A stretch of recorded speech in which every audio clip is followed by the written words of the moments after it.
Federal Drive is presented by GEHA, Government Employees Health Association, proudly providing health and dental benefits to federal employees and their families. Visit GEHA.com. And now, the Federal Drive with Terry Gerton, sponsored by GEHA. Welcome to the Federal Drive on Federal News Network. It's Tuesday, June 9th. I'm your host, Terry Gerton, and I'm glad you're here. Coming up on this hour of the Federal Drive, after a marathon markup, the House has shaped its version of the NDAA, but the final outcome is still very much in play. Plus, Congress and multiple administrations keep coming back to one idea: use more fixed-price contracts to control cost and improve outcomes. But putting that into practice is more complicated than it sounds. Those stories and much more ahead during this hour of the Federal Drive. We begin with this. The Postal Service, on the verge of running out of cash early next year, is pricing out a wide range of possible reforms that, if passed by Congress, could address the agency's long-term financial problems. One of them would be eliminating its regulatory agency, which must approve USPS requests to raise stamp prices. USPS expects to run out of cash early next year, but is relying on some extraordinary measures to push back that financial cliff. Federal News Network's Jory Heckman joins me now with more. Jory, great to have you. Hey, Terry. Great to be here. Refresh us on how USPS got into this financial predicament. Well, it sounds simple here, but the Postal Service is seeing a substantial loss in mail volume. That is its biggest, most profitable product. It does lots of other things, of course, like package delivery, but first-class mail is its most profitable product. It doesn't seem like much, 78 cents at a time, but those 78 cents add up over time, and it's part of what makes this multi-billion-dollar organization thrive and function. But what we've seen in recent history with the 2008 recession, for example, with the COVID-19 pandemic, you do see this large, aggressive, accelerating decline of mail volume that really doesn't ever come back. And so they are dealing with some element of that. What possible things could be on the menu of revenue generation or cost reduction for Postal Service? Yeah, so at this point, the Postal Service is shopping around a formal proposal that it will send to Congress. Postmaster General David Steiner was before the House Oversight and Government Reform Committee back in March, and that's when he did publicly say that the USPS was going to run out of cash sometime in early 2027. And so he says, to address that, he said that it really falls on Congress to do something. This is no longer something that it falls within USPS getting out of on its own, that there are just so many various legal and statutory hurdles over the past decades that have really made it unsustainable for USPS to continue with its current business model. What that proposal looks like to Congress is still in flux, but I did get a copy of this accelerating progress document that USPS has been shopping around. It dates back to January of this year, and what it really reflects is Steiner asking various parts of the agency what they would prioritize as far as reforms. And so this is kind of think of this as a draft document that may influence what Congress will see later on. And this is kind of a grab bag of various proposals that have been kicked around for years and years. Some of this would be asking Congress and the Office of Personnel Management to address its contributions to retirees through the Civil Service retirement system. It argues that ever since the 1970s, when from the U.S. Post Office to the U.S. Postal Service, they say that OPM saddled more of the contributions on USPS as opposed to the other folks paying into that portion. But the thing that really got a lot of eyebrows raised was potentially getting rid of the Postal Regulatory Commission. This is a oversight body that approves stamp price increases, has to weigh in if USPS wants to close any of its post offices, really ensures that USPS is living up to its legal requirement of 6-day delivery to most addresses across the country. What would actually happen in postal operations if you didn't have the PRC? Well, there'd be a lot less oversight into USPS raising stamp prices, which it has been doing more regularly since 2020. The PRC back then did give the Postal Service more flexibility to set prices higher than the rate of inflation, recognizing that it was in some dire financial straits, that it needed more flexibility to do that. But USPS management says that's not enough and that they still chafe against this kind of oversight of the PRC having to give a thumbs up or thumbs down on those stamp prices. Basically, USPS has been saying that it's been this hybrid of a government entity and a private business model, and that if it's going to function more under that latter category of private business, they need to move more quickly. And so they say that the PRC would be a hurdle to that. And everybody's confident that USPS can regulate itself properly here? They don't need that oversight? Well, based on this document, the USPS Board of Governors believes that they have enough diverse perspectives on this, that they have the subject matter expertise to police themselves on things like stamp prices. But what we have seen is that USPS has used this newfound rate-setting authority to great effect. What we've seen most Januaries and most Julys is that USPS has set the price of a stamp higher and higher. And so, case in point, in July, we will see stamp prices go up yet again. So this is perhaps one point against the USPS saying it can do this on its own. Has the PRC defended itself publicly? There was a hearing last week with commissioners of the PRC. However, they didn't address specifically what we've raised here with this document, this internal document. They did say that USPS, that the status quo is certainly not good enough, that they need to, going forward, more clearly articulate what level of service the public wants and how to pay for it, basically. This has been the two conflicting ideas that USPS has been grappling with for a while. For his part, Steiner has told Congress that they can really go one of two ways. They can step in and provide more financial support to USPS, the way that it would do for Amtrak or these other kind of quasi-government, quasi-business entity organizations. And what that would do is give it a little more breathing room. It would be able to continue to maintain its 6-day delivery the way that we've all expected. That's option A. Option B would be more of the cost-cutting thing. So that would be bringing down days of delivery. That would be cutting post offices. That would be trying to lower expectations of what USPS service looks like. Jory, what happens next? Does this proposal get finalized, go to Congress, influence future budgets? Will you be watching? Yeah, so pretty soon, I'd say within the next couple of weeks, this is supposed to be a document that members of Congress will receive. Unclear of how quickly Congress will be able to step in and act on this. We are, of course, speaking in the summertime, and only in a couple of months, it'll be election season, and members of the House will be pretty busy with that. And so unclear if this is the kind of issue that people will expend a lot of political capital to get across the finish line. USPS issues have taken a while to get very far in Congress. The last reform bill we saw was in 2022, and that took about a decade to get finished. That's Federal News Network's Jory Heckman. Jory will be watching this. We know postal issues are close to the heart of every constituent. Absolutely. Find his story at federalnewsnetwork.com. Up next, after a marathon markup, the House has shaped its version of the NDAA, but the final outcome is still very much in play. This is the Federal Drive with Terry Gerton on Federal News Network.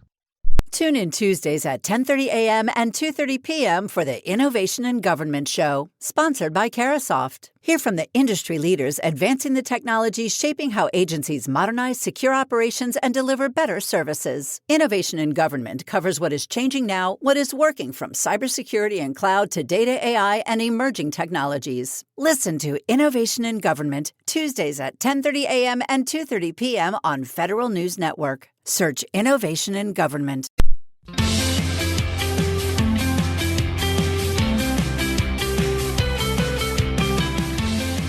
Welcome back to the Federal Drive with Terry Gerton on Federal News Network.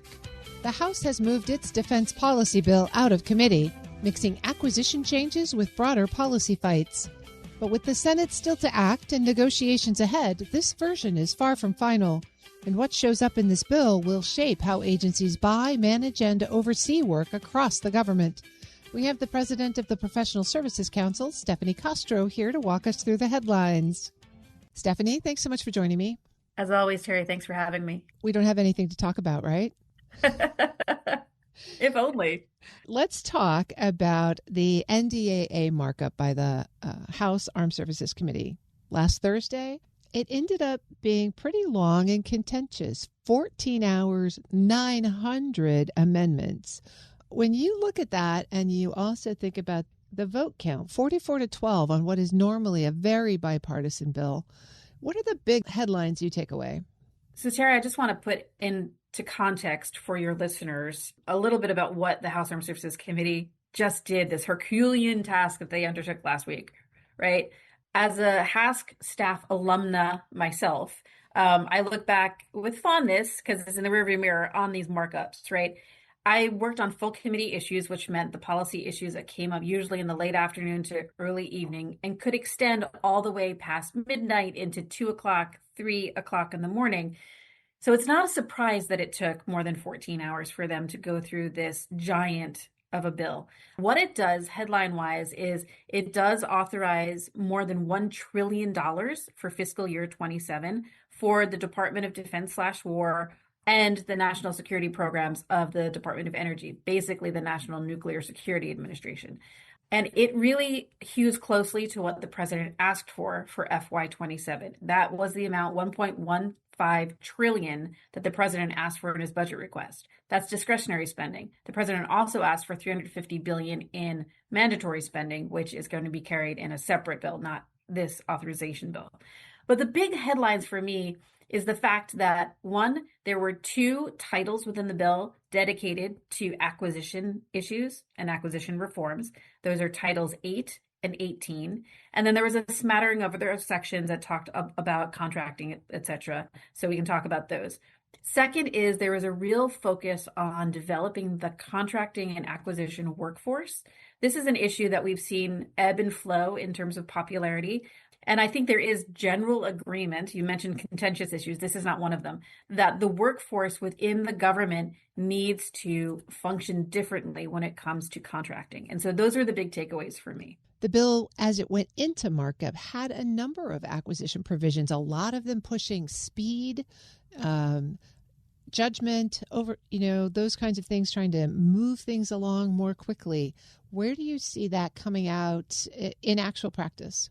So if the coin of the realm in calendar 2025 was efficiency, as we saw through the Department of Government Efficiency and other contract review mechanisms, I think here in 2026, we're really seeing emphases on innovation and speed. Together, I call them agility, but I think that is really the focus area, and that was reflected in the markup last week. And I expect it will be reflected in the Senate Armed Services Committee markup this coming week.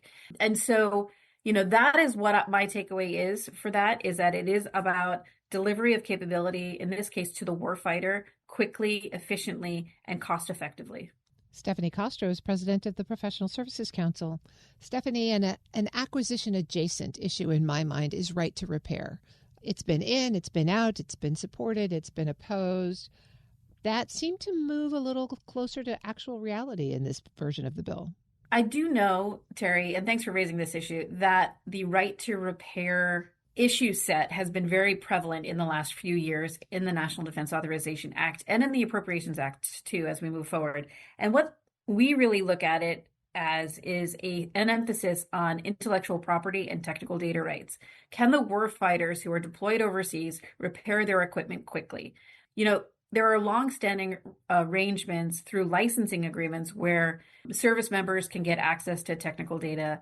And many times when the government, actually in all times when the government provides funding for research and development, they have access, as they should, to the intellectual property that results from that. The question that I have, Terry, is that when we talk about right to repair and we're talking about commercial solutions, so things that you can buy in the marketplace as a service or as a product, oftentimes those things are developed with industry R&D funding, and therefore it is industry who owns the intellectual property. It becomes a question of what right does the government have to that IP, to that technical data? And those are conversations that we need to have, not just when we have markups for the National Defense Authorization Act, but throughout the year. And so for us, it is really looking through the lens of investments, intellectual property, and technical data rights. Do you see the creation of the product support manager position as a way to mediate those kinds of conversations? So there is a provision in the Hask-passed bill that talks about an ombudsman and about mediation and about how the government can access the information and the technical data that they need at the speed of relevance when they need it. And I think there is a real case to be made that an ombudsperson can help mediate that very sticky area. It really remains to be seen how the language emerges on the Senate side as well, because this is an issue that the Senate has been pushing over the last few years, and what the members of Congress think is appropriate going forward. This gets us to the oversight question of what is the proper role for Congress in overseeing all of this back and forth. And I think there is a really strong case, again, to be made that Congress can move forward in this area with industry interests in mind. So making sure that we are protecting private sector investments and making it an attractive value proposition to work with the government and not allow the government to take over intellectual property and technical data rights. And on the other hand, 100% make sure that the warfighters have the information and the specifications and that they need to be able to do what we're asking them to do, and that is be in harm's way and defend American interests abroad. Let's follow the oversight thread for a minute, because there are a number of amendments that were adjudicated that were really aimed at increasing oversight. Things like reporting requirements, faster explanations for key decisions. What do you infer there about what Congress's concerns are right now and where they want to be with respect to oversight of key defense programs? There are a lot of reporting requirements that were in the Hask-passed bill, not only in the bill itself, but in the committee report that accompanies the bill. It's what we like to call directive report language. So if you open up the committee print of the bill itself, you'll find all of the bill language, which is subject to conference and further amendment on the floor of the House, but you also get the committee report. And there are a lot of reports directed to the Pentagon and others to make sure, whether it's the Comptroller General over at GAO or others, that they would actually do analysis and report back to Congress on some key issues. One of those issues, and I'll give you this example, is artificial intelligence. And so we have a lot of reports required both in certain sections of the bill language. Section 1501 jumped out to me, but elsewhere where the department does have to report back to Congress. And I think this highlights an area where, Congress is not entirely sure what they want to do with artificial intelligence, what guardrails they want to put in place. And so getting information about how AI is being used will help inform that oversight function as they go forward. Any other AI headlines that caught your eye? Oh, AI is, again, one of those areas where there is so much potential to replace functions currently performed by humans, but we need the human in the loop. And so I think you saw a lot of that within the Hask-passed bill, things about talking about incident reporting, talking about life cycle of AI systems. So I think there's a lot to unpack there. And as we move forward with the Senate version of the bill as well, we'll have to see how much overlap there is. These are important tea leaves for us to read, but you've been pretty clear in your conversation here about the importance of conference, that the Senate still needs to weigh in. We are sitting here at the beginning of June with this committee markup. What is the schedule as you see it moving forward?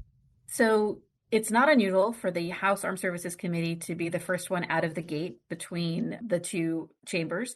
And so the Hask-passed bill is now going to go forward on the House floor. I don't think we have a floor schedule, but my understanding is that they want to get it done sometime in July, which would be great, but that is always aspirational. The Senate Armed Services Committee has their markup coming up this week. And so the subcommittees and the full committee will have closed conversations, so closed to the public this week, and hopefully we'll get a Senate Armed Services Committee passed bill at the end of this week. Then moving forward, both floors will have to consider the final bills, at least out of their chambers, and then conference will happen.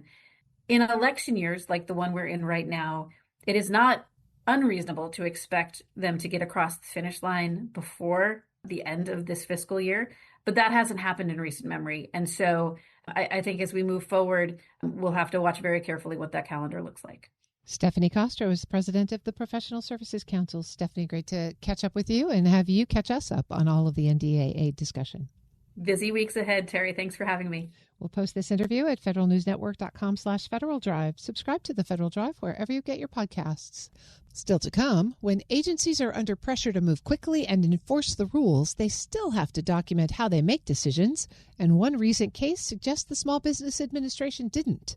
But first, Congress and multiple administrations keep coming back to one idea: use more fixed-price contracts to control costs and improve outcomes.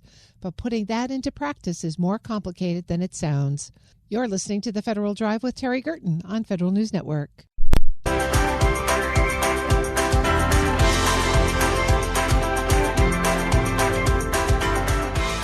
Welcome back to The Federal Drive with Terry Gerton on Federal News Network.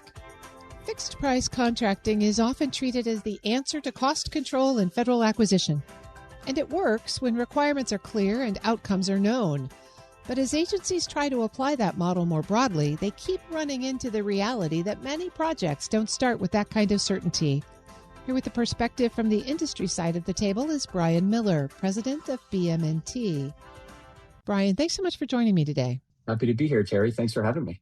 President Trump's recent executive order moved fixed-price contracting kind of into first place for preferred contracting methods for federal government folks. What is it that people think they're getting when they say, I really want a fixed-price contract? That's a great question. I think what you're getting at is the core misperception, perhaps, of the different contract types.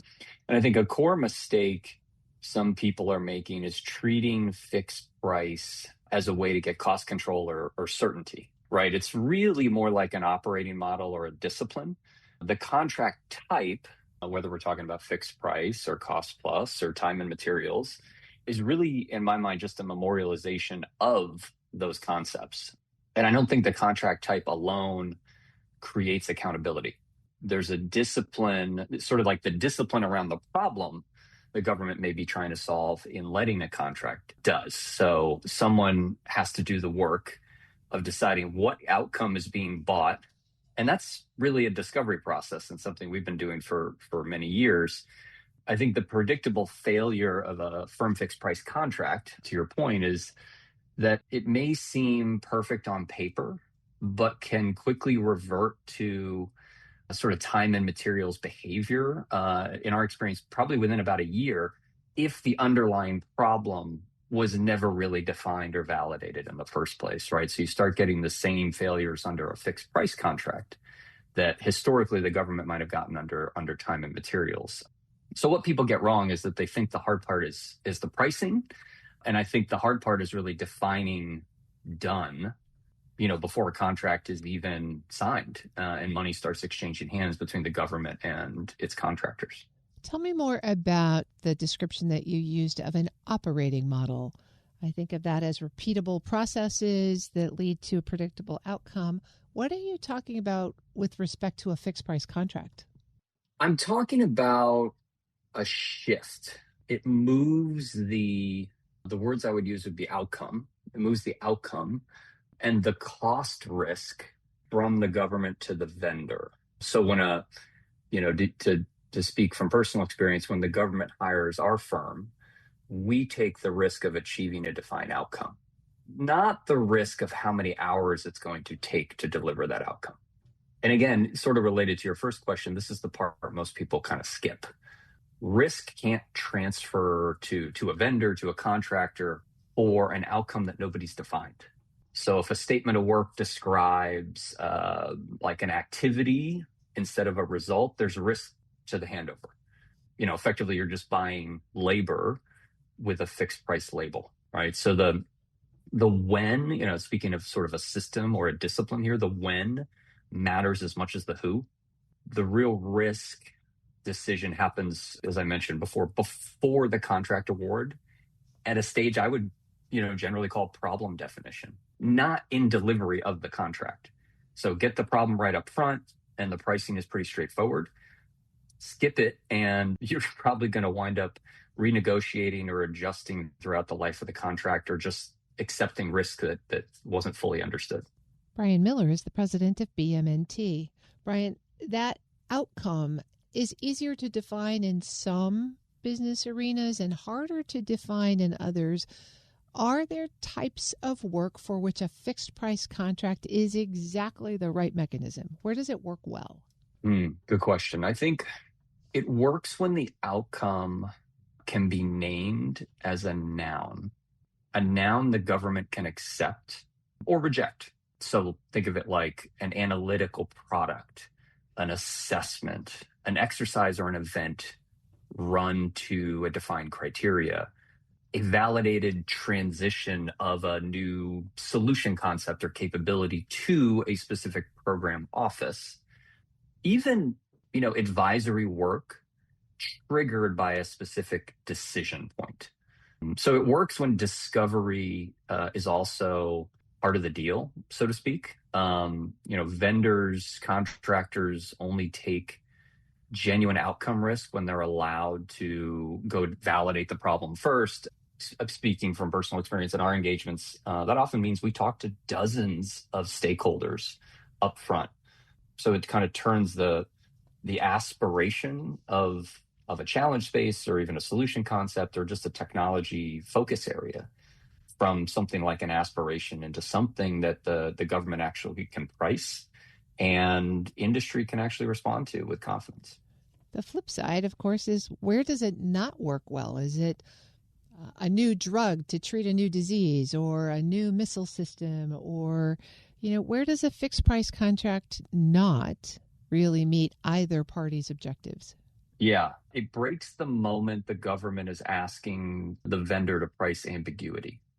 So it's an outcome that no operator, no analyst, no end user even has validated. So the risk is unknowable at that point. All right, I'm simplifying a bit, but if there's ambiguity, if things are not validated, good vendors may walk away, or if they don't, they probably price that uncertainty into the contract. And, without naming names, of course, they're, poor vendors or contractors are going to quote anything up front and they'll renegotiate later. And either way, I think the American taxpayer loses in those scenarios. So if you're a government contracting officer and you've got this guidance on your desk that says, whenever possible, I want you to use a fixed price contract, what are some steps that you could take to improve your odds of success? I would go back to a couple things I said earlier. I think it's statements of work that name outcomes as nouns, discovery funded as a real phase of the work, not sort of unpaid and hypothetical, payments tied to outcomes. Some examples off the top of my head and from our experience, like a reduction in detection time for certain sensor networks or faster adjudication of certain questions or validated transition activities, right? From specific points A to point B. There could be short option priced phases of work with real acceptance tests. And it really comes down to like meeting with the contracting professionals on the government side and honestly talking about whether a clearly defined deliverable met a clearly defined criteria. And that back and forth is really healthy, provided there's been some upfront validation, some upfront discovery. Again, going back to the simple idea, what's the problem or problems the contract exists to solve? And does the contractor and the contracting professionals just understand what that criteria is? Again, what done is going to look like upfront. Let's say both parties have done their very best homework. They've got a contract. They can name an outcome. And in the process of getting underway, there's some unexpected change in the environment. New technology rolls out the door. Something changes that really changes the nature of the agreement. What happens then? Well, I think those are situations where, again, if there's some real upfront reflection, there are some obvious reasons not to go with firm fixed price. And that was there are references to that in the president's executive order. Just to go through, a couple concepts here. Let's talk about cost plus contracts. I think that those are appropriate when the outcome itself can't be defined yet, right? If the stakeholders have tried and can't do it, it's probably, this is the narrowest case, right? Genuine research, early stage development where the findings that would tell you what done looks like haven't been made. And then I'd say time and materials is right when the outcome is clear enough, but the amount of work to get there isn't.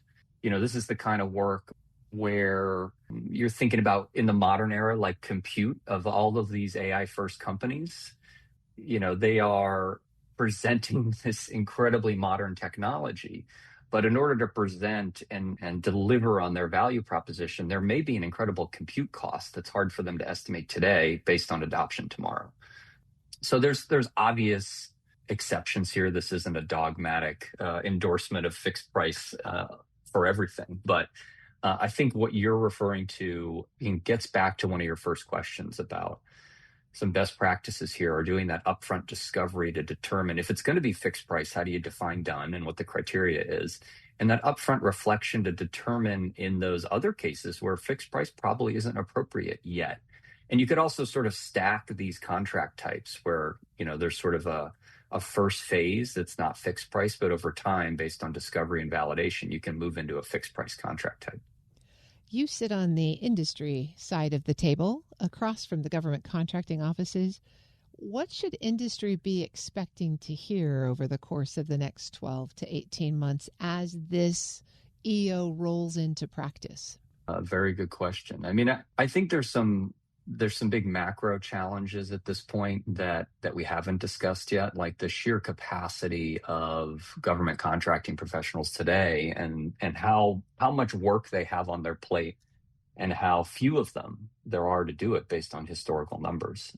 And then you add this executive order on top of it, which again, I think is directionally correct. I think a lot of people on both sides of this equation would agree that the intention is sound and the motivation is true.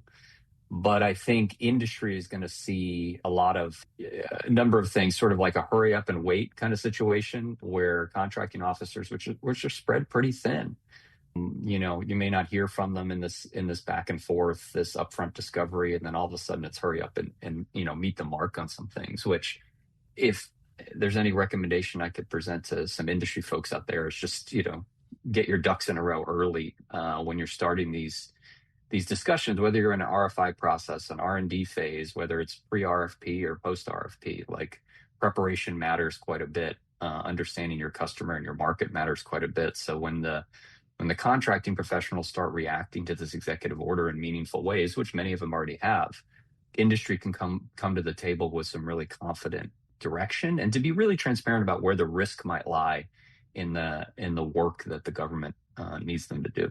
I've been speaking with Brian Miller. He's the president of BM&T. Brian, thanks for your insight today. Thanks, Terry. We'll post this interview at federalnewsnetwork.com/Federal Drive. Subscribe to the Federal Drive wherever you get your podcasts.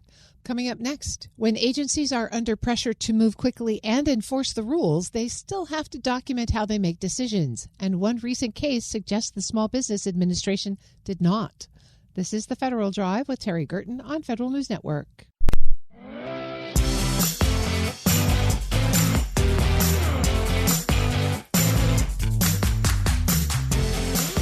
Welcome back to the Federal Drive with Terry Gerton on Federal News Network.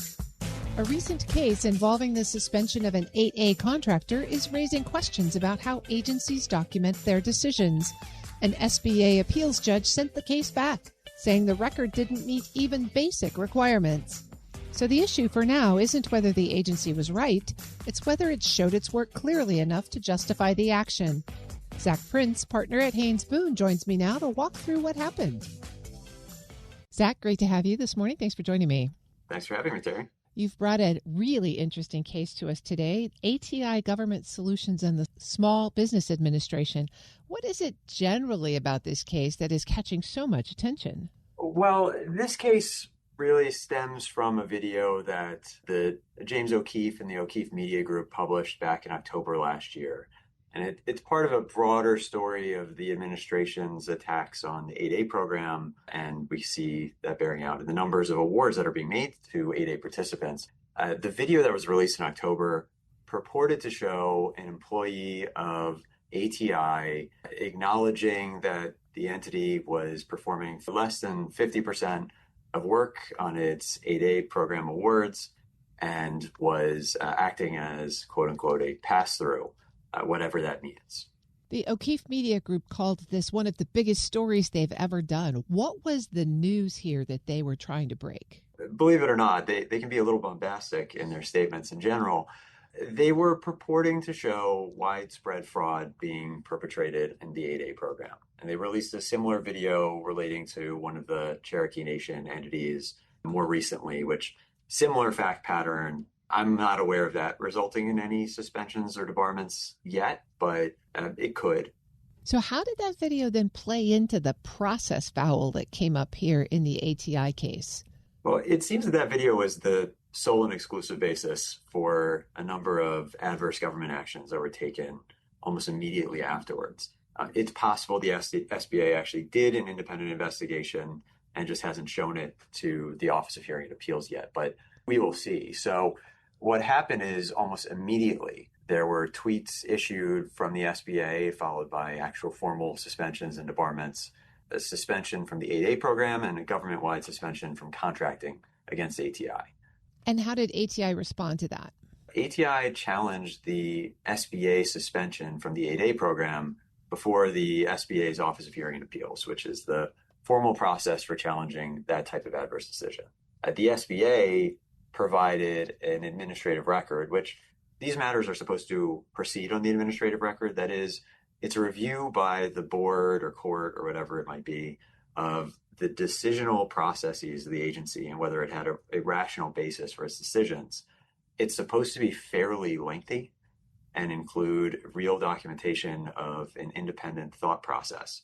Here, it included a single letter, and it wasn't even the letter that the agency actually issued to ATI when it suspended it from the 8A program. It was an earlier letter suspending it from government-wide from any government contracting. So separate from whether the O'Keefe video was factual or not, the judge was pretty brutal in the response to the SBA's case. He was, and honestly, I get it. The agency has an obligation when they're taking this type of significant adverse action to document the reasoning for their decision and at least to provide to the court or the board what that reasoning was. And this is all very clear as a procedural matter, and they did nothing. Instead, they attempted to justify this post hoc rationalization, saying, well, we, the SBA, don't have to justify anything now from an independent basis because all we need is the fact that there was this government-wide suspension. And if ATI wants to challenge the government-wide suspension, they should, but this is not the forum for it. But that kind of misses the point, which is that the SBA actually said in a letter to ATI that the reason for the suspension from the 8A program specifically was because of the O'Keefe video. And they then tried to walk that back so that they didn't have to justify it to SBA OHA. But the SBA OHA was not letting that lie. Zach Prince is a partner at Haynes Boone. So Zach, for folks who don't live in this world all the time, why is that administrative record such a big deal? Who does it protect? It protects everybody. It protects the agency and it protects the party who has a decision made against them. Without an administrative record, there's nothing to review. Agencies can't just do anything for no reason. They are subject to making rational decisions. Those might be decisions that you or I may disagree with. But if they're rational and they're compliant with law, they typically are given substantial discretion. And that makes a lot of sense because the government needs to function. And you can always second guess a decision later sitting in a comfortable boardroom. But the agency does need to move and make decisions. But they document those decisions and the rationale for those decisions in a record. That's what gets reviewed. It's not the post hoc rationalizations from the agency or a protester or affected parties' post hoc rationalizations for why something happened. It's not, why do I think this happened? It's, why did the agency say this happened? And if the latter, why the agency said it happened, was irrational or otherwise not compliant with law, that means the decision is going to get overturned. Maybe just remanded to the agency to do a better job. But if you don't have anything, there's nothing to review. And the judge at this point has not ruled on the merits of ATI's claim, right? Where does this current decision leave ATI? ATI is still suspended. And they're not only suspended from the 8A program, which is what this decision concerns, but they're suspended government-wide. I have to assume that there is a separate proceeding going on where ATI is challenging before a suspension and debarment official at Treasury and GSA and SBA, because there's three separate suspensions. The basis under the FAR for that suspension, the lawfulness for that suspension. And if the agency's documented decision-making for all of those cases was really just the same video without any independent consideration of whether that video is credible, whether that video actually shows a specific violation of law under any specific contracts, because it's all very vague, right? Then those agencies are probably going to lose. But for now, ATI is in a position where it still can't get contracts. If you step back for a minute, outside of this case, but looking at SBA's sort of general approach, can you draw any conclusions about process or deliberation? There were a lot of debarments early on in the Trump administration. Are they sort of related here? Well, I think this one was pretty nakedly political. I don't think there's any way around that, right? There is a video that was released. It looked bad. The next day, there's a suspension. The next few days, more suspensions. But as far as I can tell, there's no real investigation. I think this is all part of a broader feeling of unhappiness with the 8A program in general from this administration. Whether that will ultimately be to the political benefit of the administration is a very open question, particularly because 8A tends to advantage Alaskan Native corporations more than any other entities. Alaska has not been a swing state, but they do have a Senate seat that's coming up that could be more of an open challenge than has been the case in prior years. So I don't know that this is going to be to the benefit of the administration, but I do think this is part of this broader pattern. And do you see this as ultimately a lesson for SBA, just to make sure that it gets its processes straight? Are there lessons here more broadly for the contract community? Yeah, this is a good lesson for the SBA and every agency, that when you make decisions, you have to document the actual basis for the decision. And that means, the agency, in conjunction with its counsel, preferably, needs to spend real time going through the documents and thinking before you make decisions that have huge impacts on a company or an individual. And this case does, right? It stops this business from existing effectively. Make sure it's justified. And I know sometimes there are reasons they can't do that, and they can't take the time that is proper and is required by law. But they should then expect to get beat up in court and to have their decisions overturned. So it just wastes everyone's time and money. And what comes next in this case? So June 12th, the agency has to submit an actual administrative record, which might include the O'Keefe video, because they did actually say that was the reason in their original letter. So we'll see where this goes, and it's going to play out pretty quickly, I think. I've been speaking with Zach Prince. He's a partner at Haynes Boone. Zach, thanks for bringing us this case. It's really fascinating. Thanks for having me, Terry. We'll post this interview at federalnewsnetwork.com/Federal Drive. Hear the Federal Drive on demand. Subscribe wherever you get your podcasts. As agencies look for ways to operate faster and more efficiently, the Army's medical logistics community is embracing telemaintenance. It's a bit like telemedicine, except for medical equipment. That's meant the most experienced medical logisticians can now lend their expertise from a distance in ways that let equipment get fixed in hours instead of days. Wes Ladley is the chief of Army Medical Logistics Command's Maintenance Support Office. He talked about the improvements with Federal News Network's Jared Serbu. Lots of times the over-the-horizon support was over the phone. Now we have cameras, everybody has devices where video calling is there, but more importantly, the transition into the Army sustainment is really helped with the actual maintenance databases. And now that we're inside the same system as the soldiers, we can look inside the system, we can review the equipment histories, already see what the technician's notes are before we even establish a phone call with the soldier or a video call with the soldier to discuss what's going on. What generally will happen is they'll reach out to the Maintenance Operations Center here at M3D. We'll take a look at what their request is. And from there, we can just go inside GCSS Army, go inside the databases, look at all the maintenance histories. If you read all the technician notes and say, hey, this is possibly a candidate for a telemaintenance, or we may have to send someone on site. In the past, we were never really able to do that. There was a different maintenance database used in theaters versus what we have now. And that just allows us to almost do the troubleshooting before we engage with the customer. We can perform the troubleshooting and know exactly where we need to be. So, it generally happens very quickly. So as soon as that's done, we can reach out to the customer and start establishing those communications. And then the way we do our business process with the maintenance database, we're able to actually, they can evacuate the work order over to us, and then our technicians can go in and add their notes. And there's really a nice collaboration between the operating unit on the ground and the technician here in what any one of our MMODs, which is Medical Maintenance Operations Division. They're highly skilled, and we can just have that system communication as well as face-to-face communication, which is way more than, say, we were doing 8-9 years ago. Just so I'm tracking what that systems integration kind of looks like, is that all in GCSS Army now, that separate maintenance database that you were talking about? Are those no longer separate? How does that work? So we converted the theater over probably in 2018 to GCSS Army, and then we established the business processes. Prior to that, they were in demos.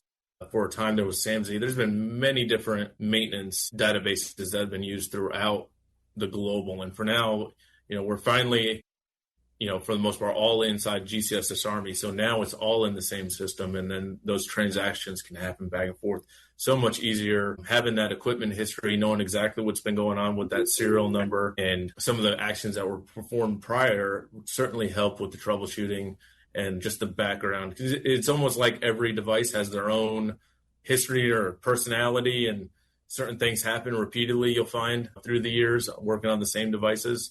So lots of times it's something that you can go and say, hey, 3 years ago, this technician worked on this device. This was the error code. And then you can almost go right back to that and start eliminating things right away.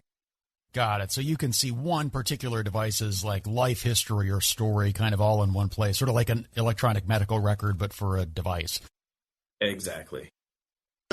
So talk me through a bit what this either has meant so far or what you think it's going to mean for readiness. So far, I think it's been great, because now that we're keeping everything inside the same maintenance databases, it's really the ability to show the requirement and how much labor is being performed in support of this. It really shows the cost savings, but it's the ability to fix devices far forward. Anytime a medical device or any equipment leaves a theater, it's a loss of a capability. And, the longer it costs for shipping, to send a technician forward, to ship parts, overnight to get to a theater so they can be installed and get the capability up and running, is lost downtime to readiness. It's a risk to patients. It's really, it's all about getting the maintenance right there at the point of need. And for so long, we weren't able to do that. It was, overnight phone calls or email exchanges. To be able to have this type of system now, it's almost putting you there with the soldier and being able to mentor them and train them and help them, and obviously fix the equipment as soon as possible. It has really been a game changer so far. Yeah, I'm not exactly sure how to ask this question because I don't know exactly how you track things, but are you able to share with our listeners what it's meant in terms of, let's say, how much time an average medical device is down in need of repair then compared to now? Any sort of those facts and figures that you guys have tracked to see what kind of difference this is making? Yeah, we have some figures. We're usually, if we had to send a team forward, it could be within 72 hours they arrive, and then the maintenance is performed. That may be another, and then they have to travel back. So on average, we're looking at probably 6 to 7 days, which could be a lot if it's a CT unit. That being said, if it's something that can be done quickly, it could be 8 hours if we're doing a telemaintenance action. And I think just having the ability to view what's going on with the soldiers and get that rapid turnaround, which, if it's a CT unit, there might be a hospital that only has one. So if that is down longer than, in any significant amount of time, that's a real concern for commanders on the ground, as we, that's a capability that they're just not going to have. So if we can improve that readiness time from, 7 days down to 8 hours, I think that's significant. And not only would it help that, is we found that we've been using it just to diagnose the problem. So for repairs that we do need to send someone on site, we can have a telemaintenance call before they even go out. So we know exactly what parts we need to bring on hand, exactly where it's going to go, and then develop a plan of action before we even get there. So even the repair goes faster, and making sure that, we arrive, we think it's one thing, it might be another. Well, lots of times reading the equipment history, you may know that if I replace this part, I'm probably also going to have to replace this part. And some of that stuff can be viewed and through the equipment history, or just viewed on the video calls and talking with the soldiers. So it's really been a real lifesaver in the preparation for going on these on-site missions as well. That's Wes Ladley, the Chief of Army Medical Logistics Command's Maintenance Support Office. You can hear his full discussion with Federal News Network's Jared Serbu at federalnewsnetwork.com. The Federal Drive with Terry Gerton is produced by Eric White and Michelle Sandiford. Our web editor is Stephanie Wright. Are you shaping cloud policy, leading IT modernization efforts, or trying to deliver secure, reliable services? Join Federal News Network's Virtual Cloud Exchange June 10th and 11th for timely insights into how agencies are moving from cloud adoption to cloud optimization. Register today at federalnewsnetwork.com. For the latest updates, stay with federalnewsnetwork.com or follow us on Facebook, YouTube, and LinkedIn. I'm Terry Gerton. Thanks for listening.